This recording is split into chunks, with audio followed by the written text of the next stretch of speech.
जी इस वक्त हम मौजूद है लाहौर हाई कोर्ट के बाहर और एंकर इमरान रियाज खान की रहाई जो है वो हो गई है। अदालत की जानिब से उनको बुरी ज़मानत पे 10 दिन के लिए रहा किया गया है। इस टाइम आप देख सकते हैं एंकर इमरान रियाज खान जो है वो अदालत से बाहर आ रहे हैं।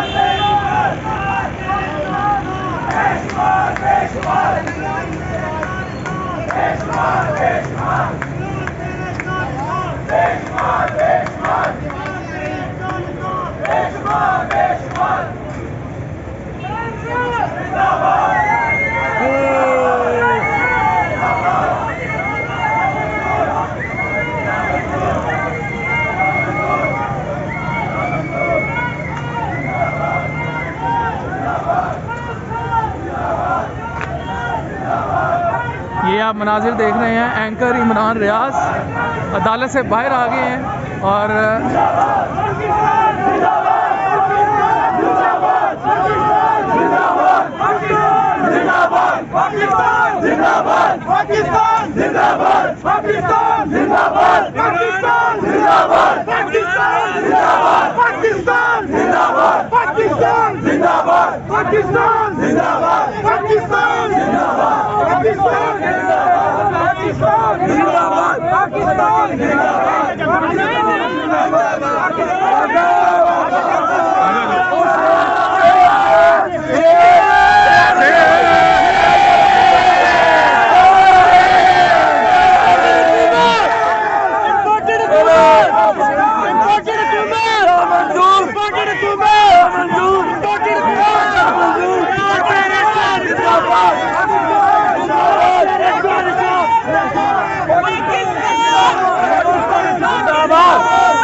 एंकर इमरान रियाज खान रहाई के बाद मियां अली शफाक अपने वकील के साथ गाड़ी में बैठे हैं।